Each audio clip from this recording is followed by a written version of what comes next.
The cold was a living thing in the castle. It seeped from the stone, breathed through the keyholes, and settled deep in Dagny's bones. It was a grief she could feel on her skin, a sorrow so old it had become part of the mortar. For 10 years since she had been brought here as a nameless orphan, she had scrubbed that sorrow from the flagstones and polished it on the silver, but it never left. Her hands were raw, chapped red from lye soap and icy water. She was currently on her knees in the grand hall, the vast echoing heart of the fortress. Her task was to polish the inlay of the massive throne, a monstrosity of obsidian and iron that had sat empty for most of the year. The king was returning. The thought sent a tremor of fear through the castle staff, a ripple that had nothing to do with the cold. King Niven, the Alpha King, the lone wolf. He was a ghost story told to frighten unruly pups, a man who had inherited a crown, a war, and a massacre, all on the same day 20 years ago. His entire family, parents, siblings, cousins, slaughtered in a single night by a rival pack. He alone had survived, a young alpha not yet 20. He had crushed the rival pack with a brutality that was still whispered about in the territories. He had ruled alone ever since, haunted and untouchable. Dagny kept her head down, her world reduced to the palm-sized patch of floor she was currently scrubbing. It was safer to be invisible. In a place of sharp edges and silent glares, invisibility was armor. She had a habit, a shameful secret she kept tucked away. She whispered to things. A nervous tick, the head housekeeper had called it, before smacking her for it. A sign of a weak mind. So she did it silently now, her lips barely moving. She whispered to the frayed edge of her apron, a plea for it to hold together another month. She whispered to the aching joints in her fingers, a quiet promise of rest. Now she found herself whispering to the cold, hard throne. "You must be so lonely," she thought. The words a silent breath against the stone. She didn't know why she thought it. It was a foolish, sentimental thing to think about a chair, even a king's. But the feeling was overwhelming. The throne radiated a profound, chilling isolation that mirrored the ache in her own chest. A sudden commotion at the far end of the hall made her flinch. Shouts, the heavy scrape of the main doors opening. He was here. The staff scrambled, lining up with their heads bowed, a corridor of terrified deference. Dagny froze, caught out in the open. She was too far from the walls to melt into the shadows. Scrambling back now would only draw attention. Her heart hammered against her ribs, a frantic bird trapped in a cage of bone. She did the only thing she could. She stayed perfectly still, head bowed, hoping she looked like a small, insignificant gray rock on the vast floor. The air changed. The familiar, grieving cold of the castle was devoured by something else. A presence so immense it felt like the pressure before a storm, like the crackle of lightning in the air. It was him. Heavy, measured footsteps echoed on the stone. They were not loud, but they consumed all other sound. Dagny squeezed her eyes shut. "Don't see me. Please, don't see me." The footsteps passed the line of servants. They continued down the center of the hall. They were coming closer. Dagny's breath hitched. She could smell him now. Pine and winter and something else. Something wild and sharp like ozone after a lightning strike. The footsteps stopped. They stopped right in front of her. Silence. A vast, terrifying silence that stretched for an eternity. She could feel his gaze on the top of her bowed head like a physical weight. Every instinct screamed at her to run, to burrow into the stone itself. "You," a voice said. It was not a shout. It was deep, quiet, and rough, like stones grinding together in a riverbed. The word landed on her, and it was not a question. It was a claim. Dagny's blood turned to ice. She didn't move. She couldn't. She was a mouse, and a hawk was circling overhead, its shadow pinning her to the ground.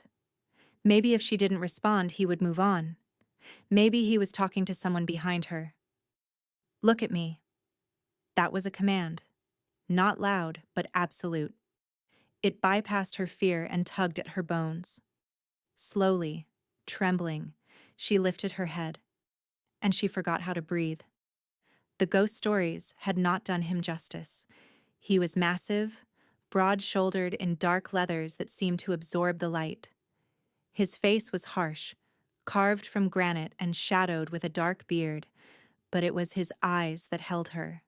They were the color of a winter sky before a blizzard, a pale, piercing gray. And they were filled with a pain so profound it stole the air from her lungs. But beneath the pain, there was something else. A shocking, desperate intensity. He was looking at her as if he'd been starving for 1,000 years, and she was the first bread he had seen. He wasn't looking at her face. He was looking at her lips, which she realized were still whispering silently, a frantic, mindless prayer. He took a step closer. The entire hall held its breath. A collective gasp rippled through the staff. The king did not approach servants. The king did not approach anyone. He crouched down, bringing his face level with hers. The sheer proximity of him was overwhelming. His power was a physical force, pressing in on her, making her dizzy. She could see the silver threads in his dark hair, the faint scars that mapped his jawline. He was beautiful in the way a glacier was beautiful, cold, merciless, and ancient. "What were you saying?" he asked, his voice softer now, almost a murmur. It was for her alone. Dagny's mind was a white-hot blank. She shook her head, unable to form words. A tear of pure terror escaped her eye and tracked a path through the grime on her cheek. His expression didn't change, but something in his gaze sharpened. He was searching for something. Hunting. He'd been hunting for 20 years. She didn't know how she knew that, but the certainty of it was absolute. "Say it again," he commanded, still quiet, still intense. She couldn't. The words were gone, burned away by his presence. She could only stare into his desolate eyes and see a loneliness that dwarfed her own. He reached out a hand. It was a slow, deliberate movement. His fingers, clad in black leather, brushed the tear from her cheek. The touch was not cold, as she expected. It was warm. A shocking, impossible warmth that seemed to defy the very nature of the man and his castle. The touch was gentle. No one had touched her with gentleness in a decade. The shock of it broke her paralysis. A single choked sob escaped her. He drew his hand back as if burned. He stood, his full, intimidating height returning. He looked away from her, his gaze sweeping over the stunned and terrified faces of the court officials and servants. "This one," he said, his voice ringing with the authority that had crushed armies. "Take her to the queen's wing, give her chambers, a bath, clothes." He paused, his gaze finding the horrified face of the head housekeeper. "She is not to be touched. She is not to be questioned. She is to be treated as my guest. Anyone who displeases her will answer to me directly." He didn't look at Dagny again. He turned and strode toward the empty throne, his dark cloak swirling around him like a storm cloud. The hall erupted in frantic, hushed whispers. Hands grabbed Dagny, pulling her to her feet. She stumbled, her legs numb, her mind was reeling. The queen's wing, the chambers next to the king's own, empty since the massacre. It didn't make sense. It was a mistake. A terrible, terrifying mistake. As two unfamiliar maids half carried her away, she risked one last look back. King Niven was sitting on the throne, but he wasn't looking at his court. He was staring at his own hand, the one that had touched her cheek, with an expression of utter, bewildered shock, as if he had just touched fire for the first time and was trying to understand the burn. The rooms were suffocating. They were filled with silk and velvet, and the ghost of a dead queen. Dagny stood in the center of the sitting room, dripping from a bath she didn't remember having, wrapped in a robe softer than anything she had ever imagined. They had scrubbed her skin until it was pink, washed her hair, and filed the rough edges from her nails. They had tried to erase the servant, but she could still feel the phantom ache in her back, the ghost of lie on her hands. A fire roared in the hearth, casting the room in a warm, dancing light. It was the first time she had felt truly warm in 10 years. The heat felt like a lie. She was a stray dog brought in from the rain, shivering on a priceless rug, knowing any moment she would be kicked back out into the storm. This was a mistake. He had mistaken her for someone else. Someone important. When he realized his error, what would he do? The thought sent a fresh wave of fear through her. Kings did not like to be wrong. The doors to her chambers opened without a knock. Dagny flinched, pulling the robe tighter around herself. An older woman stood there, regal and severe.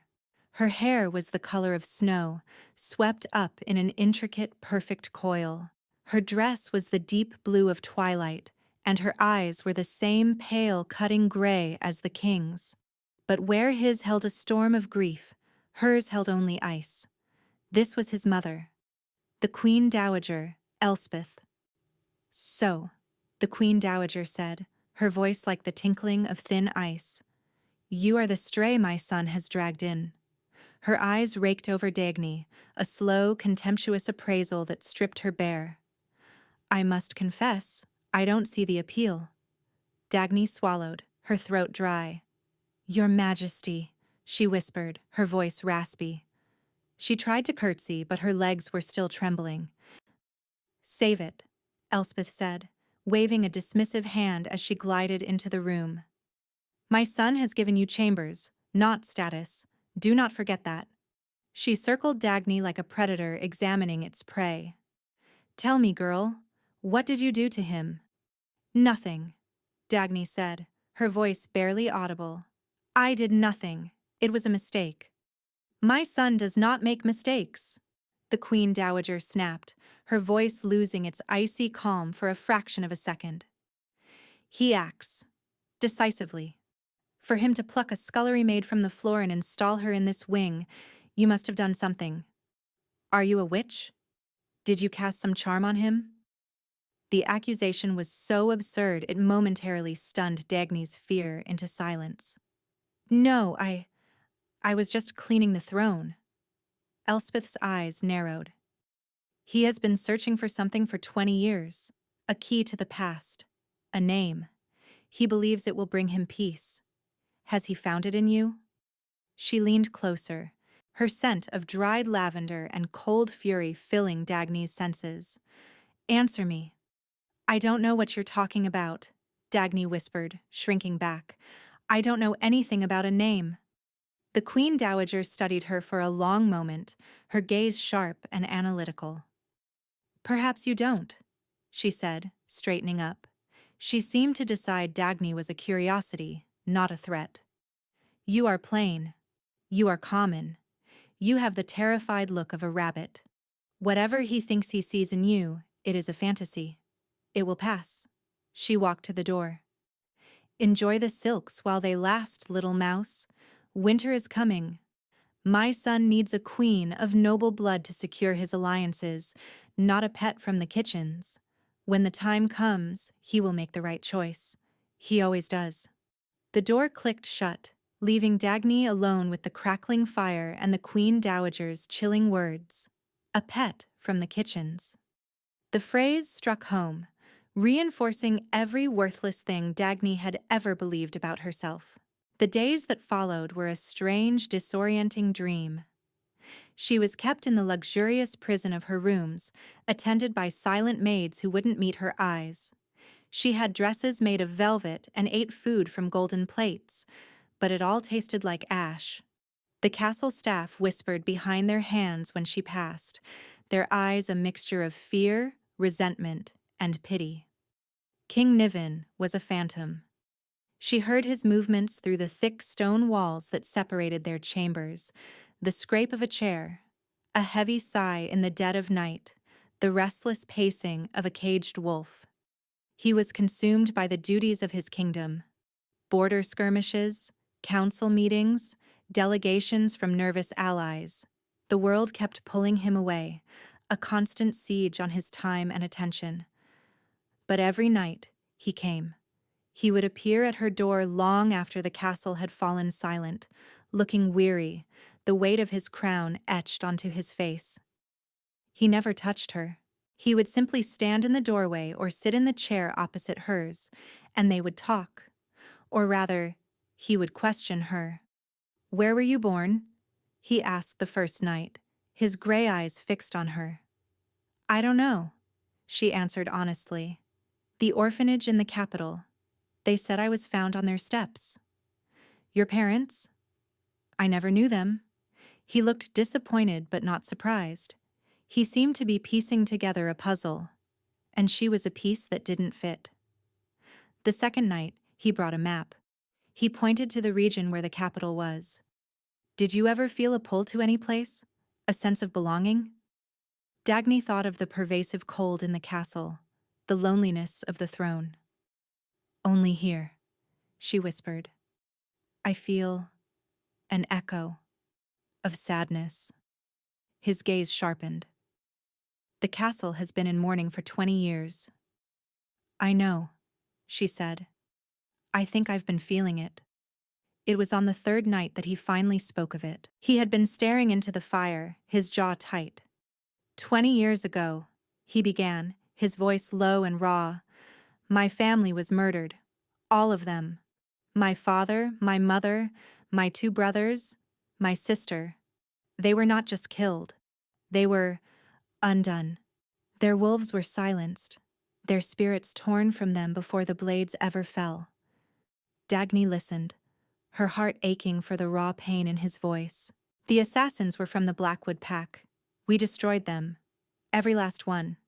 But their leader, before I killed him, he laughed. He said, 'We were just the weapon. The hand that aimed us is still free. And the key is a name you will never find.'" Niven finally looked at her, his eyes blazing with 2 decades of frustrated rage. "For 20 years I have hunted for that name. I have consulted seers, tortured spies, read every forbidden text. They all point to a bloodline, a whisper, a resonance that could only be felt by the one who holds the key. The day I found you, kneeling on the floor, whispering to my throne, I felt it, a resonance, for the first time." "But I don't know anything," she pleaded, terrified by the hope she saw warring with despair in his face. "I'm nobody." "No," he said, and the certainty in his voice was terrifying. "You're not." Their strange, stolen moments continued. He was constantly being called away. A dispatch would arrive, and the lines of his face would harden. He would stand, give her a look of profound frustration, and be gone for days, dealing with some crisis on the far side of the kingdom. During his absences, Dagny felt the chill of the castle more acutely. The court's hostility was a palpable thing. Nobles would turn their backs as she entered a room. Whispers of the king's pet and up-jumped kitchen maid followed her like a miasma. His mother was the worst. She would find Dagny in the library or the gardens, her presence always a sudden drop in temperature. Her words were like poisoned needles. "He grows tired of his new toy," she would say with a thin smile. "Men of power require novelty. It fades. Soon he will remember his duty." Dagny tried to make herself small, to be invisible again, but Niven wouldn't allow it. When he returned, he would seek her out, his need for her presence a tangible thing. He would bring her a rare winter rose he'd found on his journey, or a book of old legends, pointing to passages that spoke of ancient names and hidden powers. One night, he returned late, smelling of snow and battle. There was a fresh cut on his cheek. He looked utterly exhausted. Dagny, acting on an impulse she didn't understand, took a cloth and a basin of warm water and motioned for him to sit. He stared at her, then sank into a chair with a weary sigh, watching her as she gently cleaned the wound. Her fingers trembled as she worked, her touch feather-light.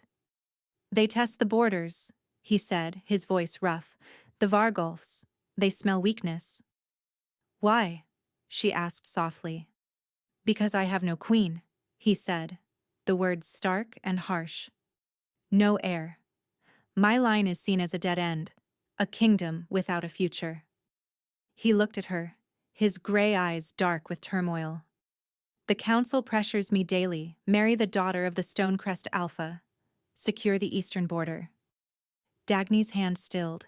A cold dread, separate from the castle's usual chill, crept into her heart. Of course, this was always the reality.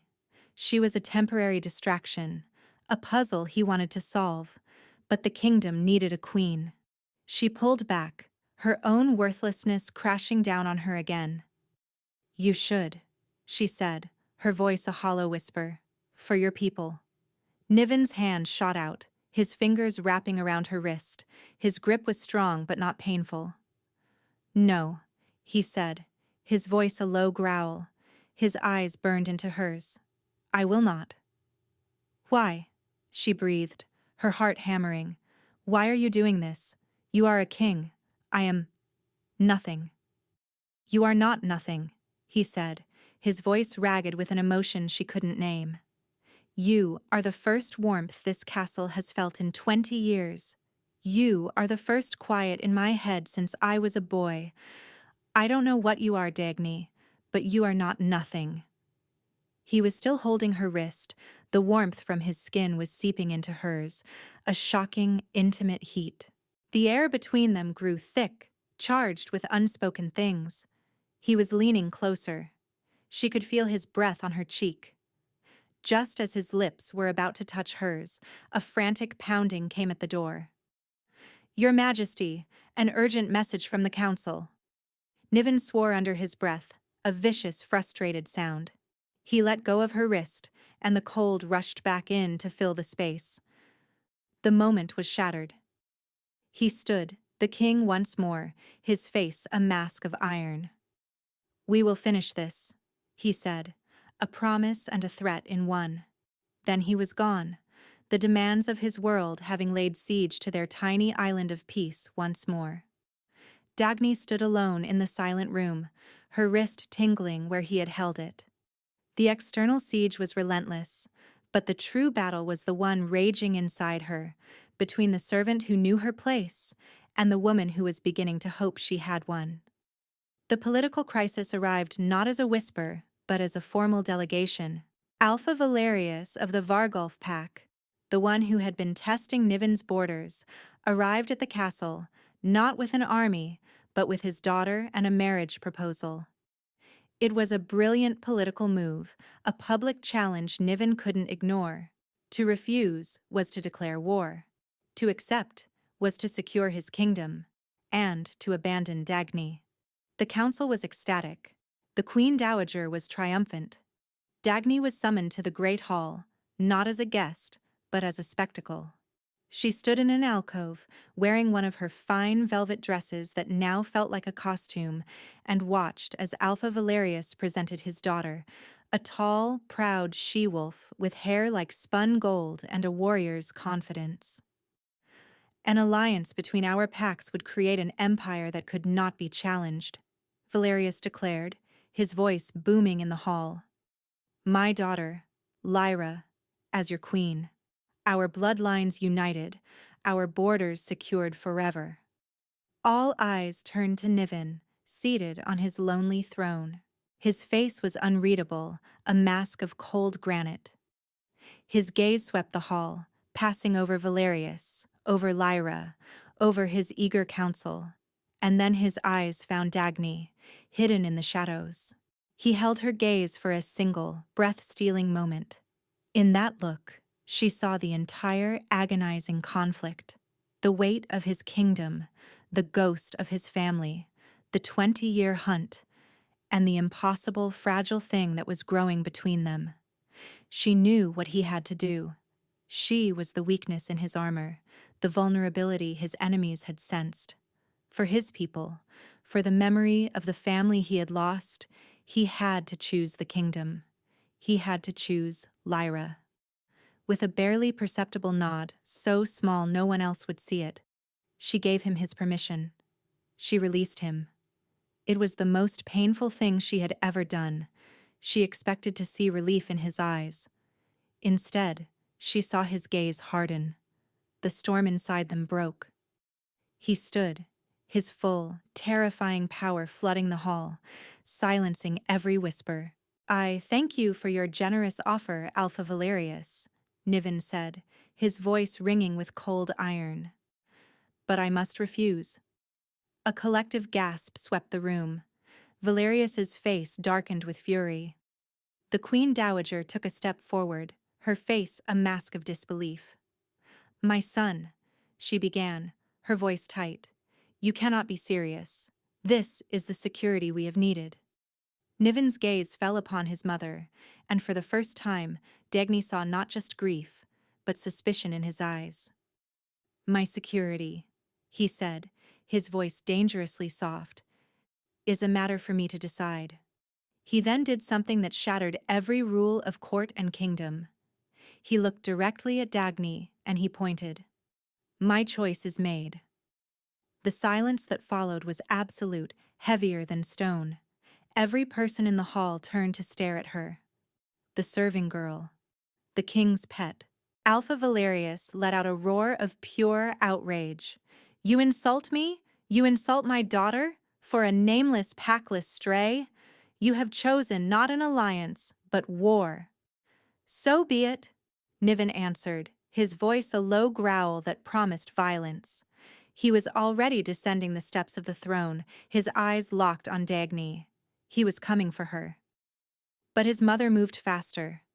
Elspeth glided to stand between Niven and Dagny, her body a rigid barrier. "No," she hissed, her icy composure finally cracking to reveal something venomous beneath. "I will not allow you to throw away your legacy for this nothing." "Get out of my way, mother," Niven warned, his voice dropping to a lethal whisper. "You are a fool," she spat. "Blinded by a ghost. This girl is not the key, she is the ruin.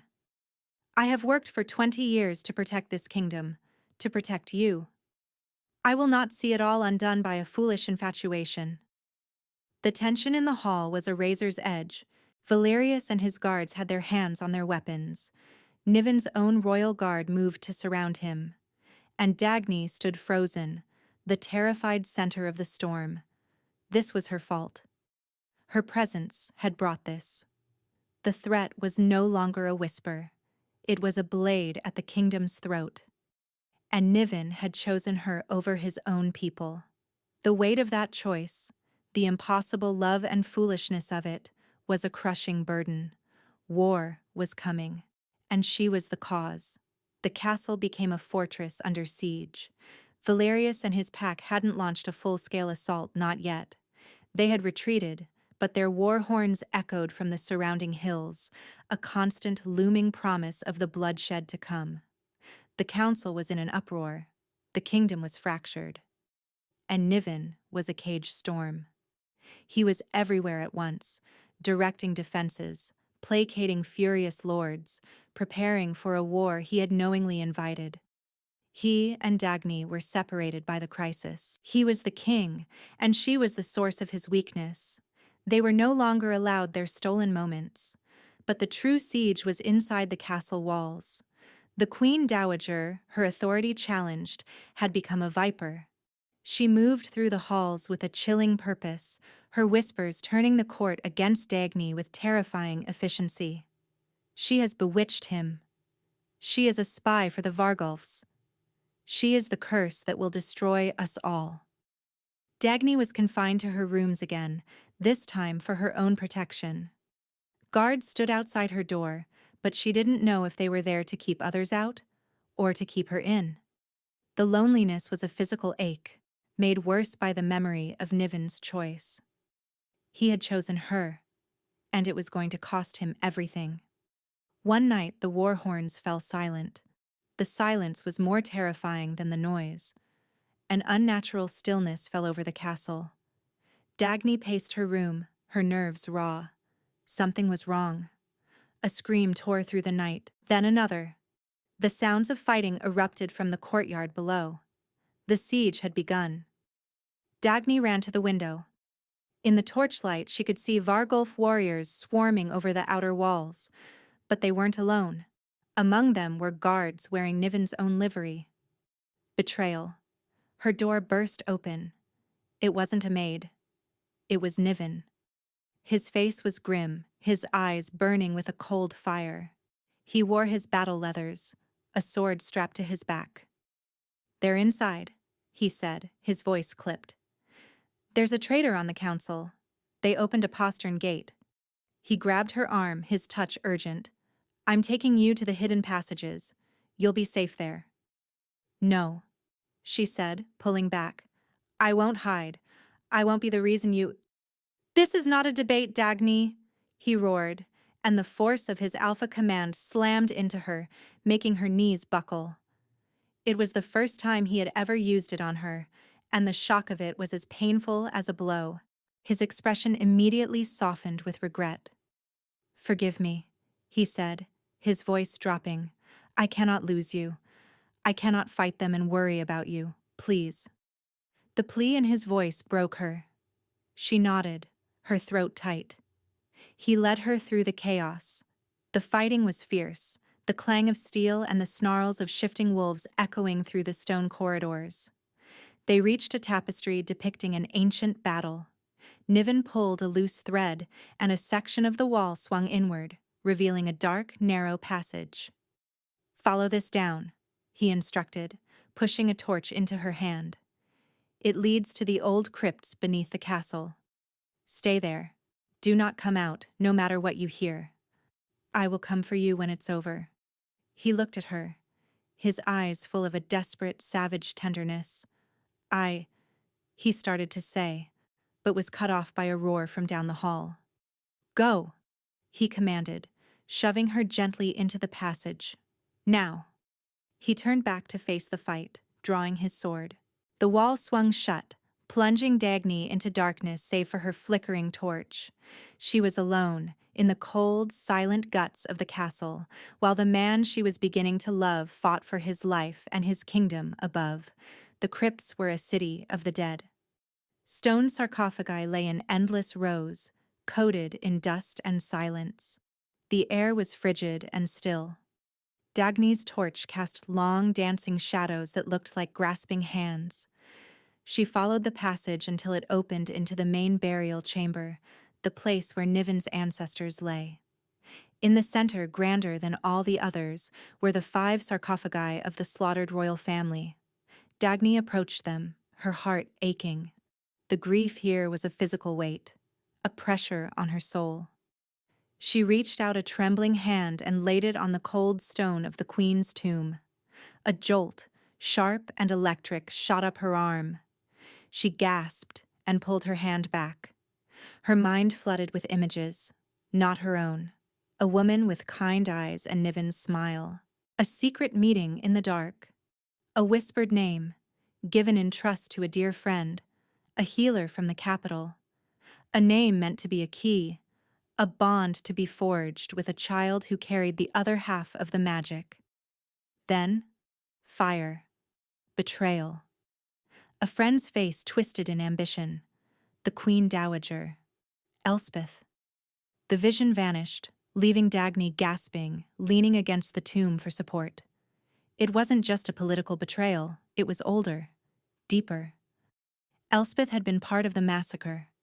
A low, guttural roar echoed from above, so full of pain and rage it seemed to shake the very foundations of the castle. It was Niven. But it wasn't the sound of a man. It was the sound of the beast. His control had broken. She had to get to him. His command to stay forgotten. She turned and ran back the way she came. She emerged from the passage into a nightmare. The great hall was a battlefield. But the fighting had paused. Everyone, Vargolf and castle guard alike, was staring in terror at the center of the room. There stood a monster, A wolf of impossible size, its fur the color of shadow, its eyes burning with molten rage. It was Niven, but it was not.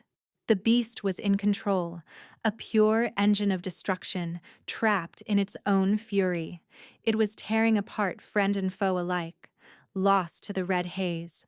And standing before it, a cold, triumphant smile on her face, was the Queen Dowager.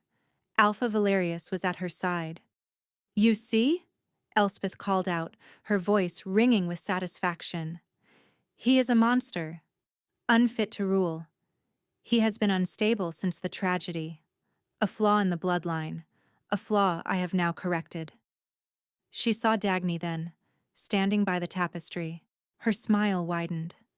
"Ah, the little mouse. Come to watch the end of your fairy tale?" "You did this," Dagny breathed, the words heavy with the horror of her vision. "You were part of it. 20 years ago." Elspeth's eyes flashed. "The old king was weak. My husband was a fool who trusted mystic nonsense about bondmates and shared power.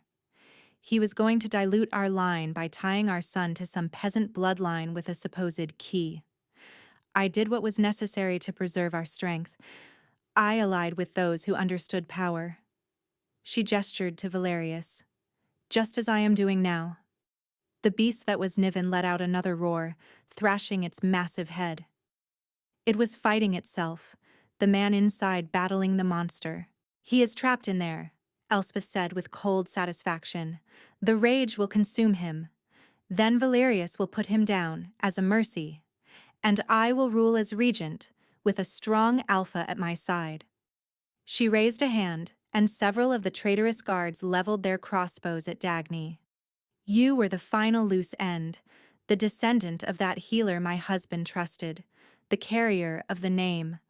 I couldn't find you for years, but it seems fate delivered you to my door. How convenient." Dagny looked from the crossbows to the tormented beast. Niven was going to die, he was going to die, and she was going to die, and this evil woman was going to win. The fear was a cold, sharp thing, but underneath it, something else was stirring. A deep, resonant anger. A refusal. "It's over, girl," Elspeth said, her voice dripping with venom. "Your king is lost, and you are about to join him." She made a small, sharp gesture to the guards. "Kill her." The crossbows raised. The world slowed down. Dagny looked at the raging beast, at the man she knew was trapped inside, and she felt not fear for herself, but a profound, soul-shattering love for him. She would not let him die alone. She would not let this woman win. She accepted it. The bolt that would end her life. The end of her small, insignificant story. She would die protecting him, if only by being a distraction for a few final seconds. In that moment of absolute surrender, of choosing to sacrifice herself for him, something deep inside her broke free. A seal that had been in place her entire life shattered into 1,000 pieces of light. The name. It rose in her mind, not as a memory, but as a part of her very soul. It was not just a word. It was a chord, a frequency, a command that resonated with the core of his being. It was the other half of his own true name, the part that made him whole. As the guards fired, Dagny opened her mouth. She did not scream. She whispered, "Niven." It was his name, but it was more. It was his true name, the name of his soul, the name his mother had given him in secret, the name passed to Dagny's ancestor for safekeeping. The word left her lips and did not travel through the air. It was simply everywhere. A wave of invisible, unstoppable force erupted from her. It was not wind or sound. It was pure kinetic power, the physical manifestation of her will. The crossbow bolts dissolved into dust mid-flight. The wave slammed into the traitorous guards, hurling them back against the stone walls like discarded dolls. It struck Alpha Valerius, lifting him off his feet and throwing him into the base of the throne with a sickening crunch. It washed over the Queen Dowager, and while it did not throw her, it brought her to her knees, her face a mask of shock and agony as the power she had worshipped abandoned her. But the force did not touch the beast. The name did. The giant wolf froze, its rabid snarl dying in its throat. The molten rage in its eyes flickered, then cleared, replaced by a dawning, shocked intelligence. It turned its massive head, its gaze locking onto Dagny. It saw her. Not the servant, not the puzzle, not the key. It saw her, its other half. Slowly, with a reverence that silenced the entire world, the great beast took a step forward, then another. It walked across the blood-stained floor, its paws silent. It stopped before her, its head level with her heart. And then, in front of the shattered remains of his enemies and the awestruck survivors of his court, the beast knelt. It lowered its head in absolute submission, in perfect recognition, in utter, soul-deep love. The silence in the hall was broken by a single collective gasp. Dagny stood trembling, not with fear, but with the raw power humming under her skin. She reached out a hand, no longer a servant's hand, but the hand of a woman who had just discovered she could command reality. She laid it on the beast's head, between its eyes. The moment her skin touched its fur, a wave of warmth, of rightness, of home flooded her. The connection she had only felt in echoes and whispers slammed into place, a bond of light and power that joined their souls. A shudder went through the great wolf's body. A shimmering light enveloped it, and the massive form began to shrink, to change. The fur receded, the bones shifted. Where the monster had knelt, Niven now knelt in its place. Human, whole, naked and vulnerable, but completely, utterly sane. He lifted his head, and the haunted, desolate storm was gone from his eyes.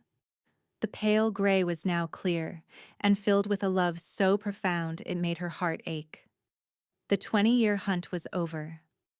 The ghost that had tormented him was gone, banished by her voice, by her presence. Dagny, he breathed, his voice raw with emotion. He reached up, his hand covering hers where it rested on his head. He was warm, so warm. He rose to his feet, pulling her gently against him. Someone threw a cloak over his shoulders, but he didn't seem to notice. He was looking only at her. "How?" he whispered, his hands framing her face. "How did you know?" "Your mother," she whispered back, her voice shaking. "The Queen. She gave my ancestor the name, to protect you, to be the key to your bond." His gaze flickered to his mother, who was still on her knees, staring at them with eyes full of hatred and defeat. The truth settled in his face, cold and hard. The full scope of her betrayal, not just against him, but against his entire family, against the very magic of their bloodline. He dealt with her without ceremony. "Take her to the deepest cell in the dungeons," he commanded, his voice ringing with the old iron, but tempered now with a new, quiet authority. "She will live out her days in the cold and the dark she loves so much." The guards, their faces a mixture of terror and awe at what they had witnessed, hauled the silent, defeated Queen Dowager away. Niven turned back to Dagny, his attention solely on her once more. The chaos of the hall, the wounded and the dead, the surrendered Vargulf warriors. It all faded away. There was only the two of them, an island in the wreckage. "I almost lost you," he said, his voice thick with the horror of it. "I almost let them kill you." "You didn't," she said, her own voice gaining strength. "We saved each other." He leaned his forehead against hers, closing his eyes. "I love you," he said, and the words were not spoken under the pressure of a crisis. They were a simple, absolute truth, a fact as real as the stone beneath their feet. "I think I have, since the moment I saw you on the floor, whispering to my lonely throne." Tears welled in her eyes, but they were not tears of fear or sorrow. They were tears of relief, of a joy so vast it was painful. "I love you," she answered, and the words felt like coming home. He held her then, his arms wrapping around her as if he would never let go. And in his embrace, Dagny finally understood. She wasn't a servant, or a pet, or a mistake. She was the other half of the Alpha King. She was his queen, and she was finally, truly, home. 6 months later, the castle was a different place. The grieving cold had been banished, replaced by the warmth of roaring fires, the sound of laughter, and the scent of baking bread. The stones themselves seemed to have sighed in relief. Dani stood on the balcony of their chambers, looking out over the peaceful kingdom. The winter snows had melted, and the valley was a tapestry of vibrant spring green. She wore a simple gown of deep blue, the color of a clear twilight sky. She was no longer a guest or a curiosity. She was the queen. The title still felt strange sometimes, but the feeling of belonging did not. It was as natural as breathing. The court had accepted her, not just out of fear of Niven or awe of her power, but because they saw the change in their king. They saw the life and warmth she had brought back to him, to all of them. Her power was a quiet hum under her skin now, a tool she was slowly learning to understand. It wasn't just force, it was an intuition, a connection to the lifeblood of the land and its people. She could feel the health of the forests, the contentment of the packs, the steady, loving heartbeat of the man who ruled beside her. The doors to the balcony opened and Niven stepped out. He came to stand behind her, his arms wrapping around her waist, his chin resting on her shoulder. He no longer looked haunted. The lines of pain on his face had softened, and his pale gray eyes were full of light.